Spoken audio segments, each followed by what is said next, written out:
I'm Mr. Clifford, and this is Adrian Hill, and welcome to Crash Course Economics. Let's start by talking about something that most people take for granted. Is it grocery stores? Is it The Simpsons? Is it GPS? Is it goldfish? Is it frogs? Oh, it's probably these strawberries, right? No, I was going to say markets. But strawberries are great. Yeah, but where do you think strawberries came from?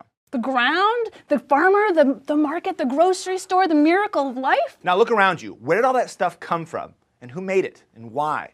Well, the answer is simple, but it's underrated. It's markets. And for most of us, farms and factories and stores. But mainly, it's just markets. Can I have a strawberry now?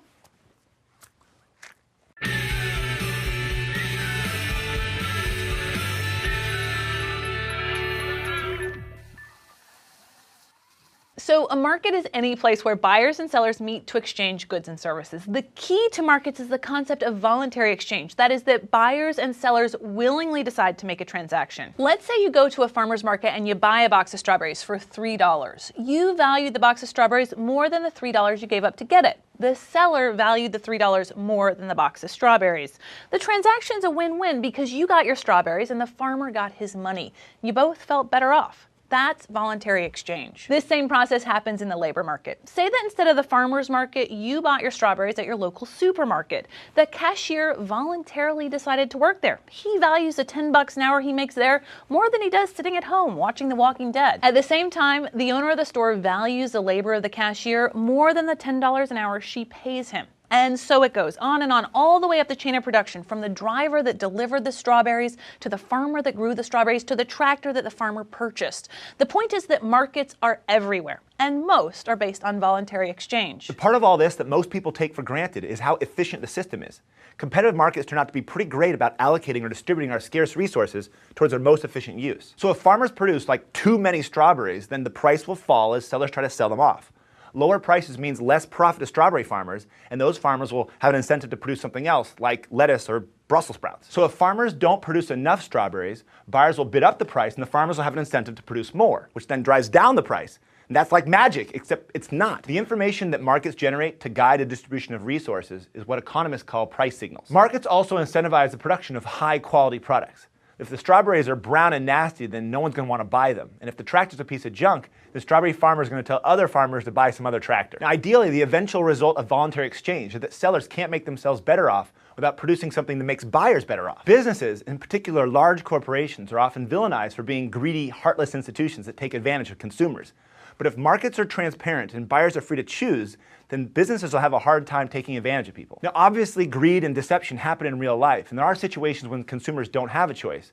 But for the most part, if you really don't like the policies or practices of a particular company, then don't shop there. After all, in the free market, every dollar that is spent signals to producers what should be produced and how it should be produced. We've established that prices and profit determine where resources should go. But where do prices come from? Who determines the price of my box of strawberries?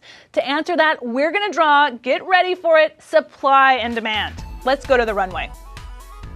There's only one thing you should learn in economics, it's supply and demand. Let's use the market for strawberries to help us understand this concept. Up here on the y-axis, we have the price of strawberries. Down here on the x-axis, we have the quantity of boxes of strawberries. Let's start by looking at buyers and how they respond to a change in price.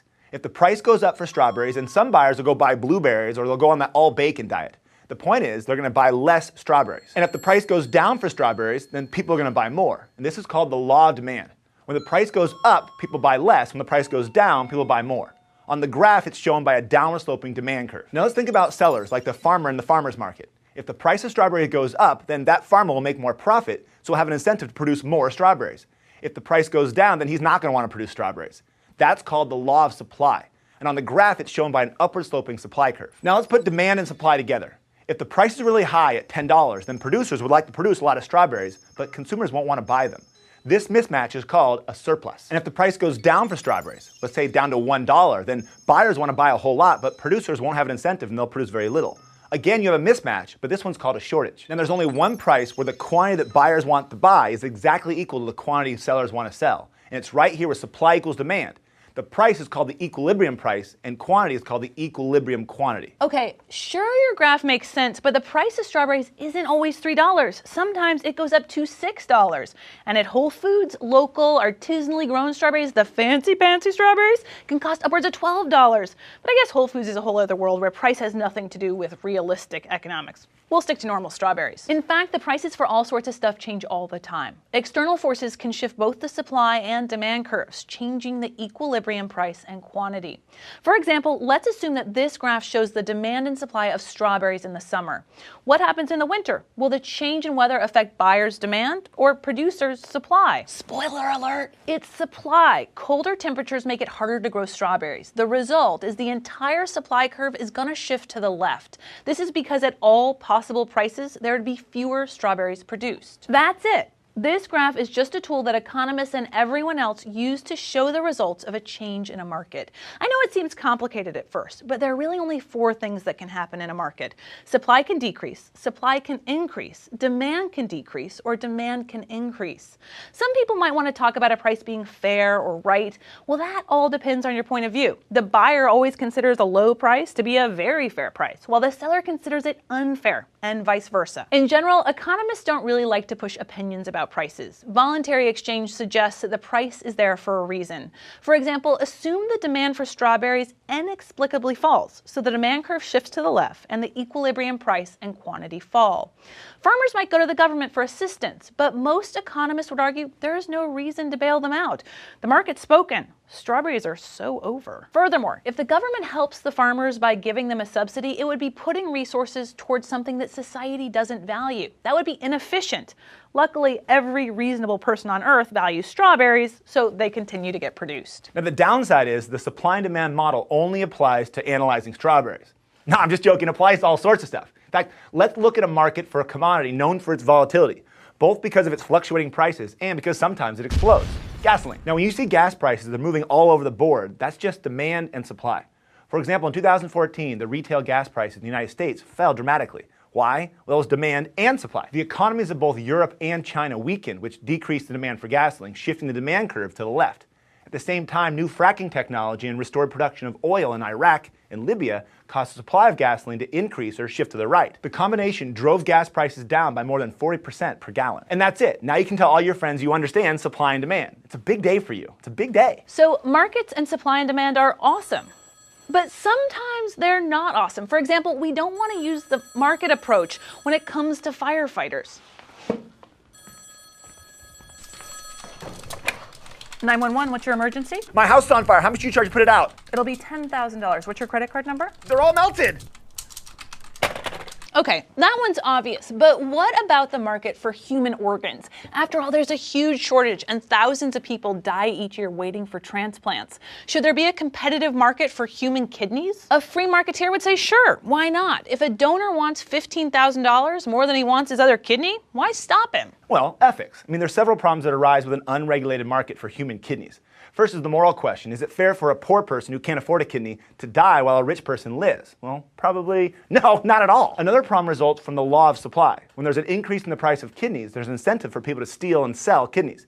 In fact, the World Health Organization has stated payment for organs is likely to take unfair advantage of the poorest and most vulnerable groups, undermines altruistic donations, and leads to profiteering and human trafficking. I mean, all bad things. Now, that being said, why do 70% of American Economic Association members support some kind of payment for organ donors? Well, it's because you can solve some of these problems with the market approach, but the market must be regulated. Often, family and friends are willing to donate a kidney, but they're not a match for the patient. Economists generally support creating kidney exchanges, where pairs of willing donors are matched with strangers that agree to donate to each other's loved ones. In both cases, the supply of donated kidneys would increase, which would alleviate some of the shortage. Like we've said before, free markets are awesome, but they can't solve all our problems. Sometimes they need to be regulated, and sometimes they should be avoided. So there you have what for most people is the start, and for many, the end of economics. Supply and demand. Economists and politicians often like to refer to the interaction of supply and demand as laws. And we've done that too. But be clear, it's not an absolute law like the law of gravity. Well, as we've tried to point out here on Crash Course, economics is about human choices and their consequences. Even though supply and demand behave in a predictable way that we've seen in the models, we can't lose sight of the fact that both of them are reliant on humans acting as buyers and sellers. Our actions influence supply and demand in a way that they can't influence gravity, no matter how much we might want to. Whoa. That's After Effects. And that's something to keep in mind when you hear us or anybody talking about economic laws. Thanks for watching. We'll see you next time.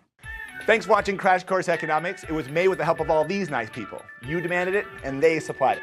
Now, if you want them to keep supplying it, please head over to Patreon. It's a voluntary subscription platform that allows you to pay whatever you want monthly to help make Crash Course free for everyone forever. Thanks for watching DF2BA.